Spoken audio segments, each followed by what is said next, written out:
All right, so let's start with the big story that we are tracking on WION at this hour. Now, while addressing the media after the assassination of Qasem Soleimani, Donald Trump, the US president, made a statement alluding to India. He said that Qasem Soleimani had plotted attacks as far as New Delhi. First, listen in to what Donald Trump had to say. Soleimani made the death of innocent people his sick passion, contributing to terrorist plots as far away as New Delhi and London. Today we remember and honor the victims of Soleimani's many atrocities, and we take comfort in knowing that his reign of terror is over. Now, the attack that Trump is referring to is the 2012 car bombing explosion that targeted the Israeli diplomats in 2012. The blast was just 200 meters away from the Indian Prime Minister's residence, and it coincided with an aborted strike against the Israeli diplomats in Georgia. The Prime Minister Benjamin Netanyahu squarely blamed Iran for the attack. He had also called Iran the largest exporter of terror in the world. And at that time, many newspaper reports in India had alluded to an Iranian hand. Now, according to reports, both the Delhi police and also the Indian intelligence service had suspected the Iranian Revolutionary Guards for the attack. Now, the Iranian Guards had reportedly discussed the plan to attack Israeli diplomats with an Indian journalist, and the Delhi police had even sought information on 5 Iranian Guard members from Tehran, the people who they suspected for the attack. And now we must tell you that these developments, widely reported in the Indian media at the time, but were not confirmed by the security agencies. So where does Qasem Soleimani figure in all of this attack? Now, Qasem Soleimani headed the Al-Quds force of the Iranian Guards. The Quds organized the foreign clandestine operations of the Iranian military. Now, Soleimani was widely regarded as Iran's top spy master. He orchestrated many operations on foreign soil, mostly in West Asia. Now, the attack in New Delhi was reportedly a part of a bigger plan, and as we've said, they coincided with similar attacks in places such as Tbilisi and in Bangkok. And this is what Trump was referring to when he spoke about Soleimani's footprint from New Delhi to London. All right, now to add more perspective in terms of what the American president in fact said, we are joined in by Puneet Ahluwalia, who's a Republican leader and also a political and a business consultant, and he's joining us live from Washington, D.C. And Mr. Ahluwalia, thank you very much indeed for joining us on this broadcast on WION. And let me begin by asking you this. Now, the American president, in his statement that we just heard, referred to the wide network of Qasem Soleimani. He said that he was someone who was responsible for trouble stretching from London to New Delhi. What was he referring to?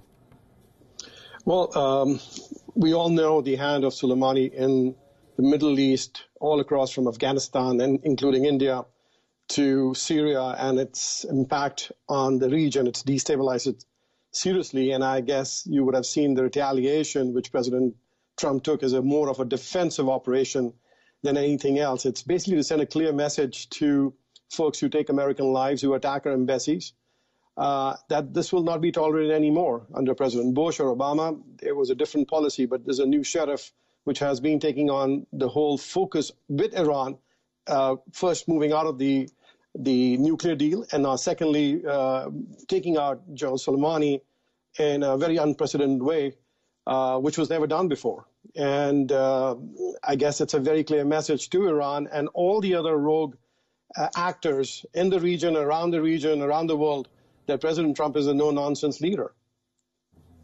Right, that's interesting. Now, a lot of people will, of course, be looking very closely in terms of the ramifications that this is going to have in the region. Now, Iran has described this as an act of international terrorism. Now, the question that I want to ask you, Mr. Ahluwalia, is when the United States decided to take off Qasem Soleimani, they did so in Baghdad. Has the United States in some way also jeopardized its relationship with Iraq by carrying out the killing of such a high-profile general, Iranian general, in Baghdad? Well, first thing is this action should have taken on in 2010 or 11, more like 11, when the Iranian hand was also found in trying to take down a Saudi ambassador in a restaurant in Washington, D.C., called Cafe Milano in Georgetown. But apparently they got away from that, and apparently the President Obama's administration at that time did not take a harsh look. But if you also see the jubilation and the celebration in the Tahrir Square by the Iraqis, because they really don't want the Iranian influence in their country. So I think it's a win for the Iraqis today against the Iranian rogue element, which are basically really taking and destabilizing their country. And I believe my country sees Iraq as a great ally, and we're looking to stabilize the region. So when this action was taken, first it was delayed. I think President Trump took the action, and I'm glad he's taken it now, which sends a clear message. And the Iraqis will realize who their real allies and real friends are. So I think the Iraqis are, as it is, jubilant and celebrating the deaths of General Soleimani. All right, do continue to stay on with us, Mr. Ahluwalia, because we'll be discussing a bit more in terms of Trump's policy on Iran. But let's in fact discuss a few things as to how this operation was carried out. Now, it seems that the United States is in fact not quite finished with its operations in West Asia. Reports indicate that they have now launched fresh airstrikes north of Baghdad, targeting a militia convoy. Now, Iraq's Popular Mobilization Force, which is a Shia militant group, has now said that the strikes targeted their medical team and not the senior leadership. Now, earlier reports in the Iraqi media had claimed that the US strikes had targeted the Shia militant commander of the PMF. The attack happened close to about 1 a.m. local time. North of the Iraqi capital, the PMF convoy included 3 cars, out of which 2 were struck by missiles. Now, sources in the Iraqi army are telling us that close to about 6 people have been killed in this particular airstrike. 3 others are said to have been wounded critically in the strike. Now, this new attack comes merely a day after the United States took out Iran's top general, Qasem Soleimani. Speaking from his resort in Florida, Trump said that Soleimani was the world's biggest terrorist and that he was actually plotting a major attack against American forces. Listen in to what he had to say. Last night, at my direction, the United States military executed a flawless strike that terminated the terrorist ringleader responsible for gravely wounding and murdering thousands and thousands of people and hundreds at least of Americans.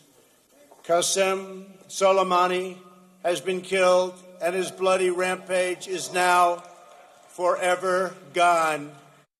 He was plotting attacks against Americans, but now we've ensured that his atrocities have been stopped for good. They are stopped for good. I don't know if you know what was happening, but he was planning a very major attack, and we got him. We are a peace-loving nation, and my administration remains firmly committed to establishing peace and harmony among the nations in the world. We do not seek war. We do not seek nation building. We do not seek regime change. But as president, I will never hesitate to defend the safety of the American people. You. All right, so that is what the American president had to say in his statement post the killing of Qasem Soleimani. And the fallout of this attack has, of course, been monumental. The U.S. Embassy in Iraq has asked its citizens to leave the country immediately, and more American troops have now been deployed to bolster the defenses of the embassy in Baghdad.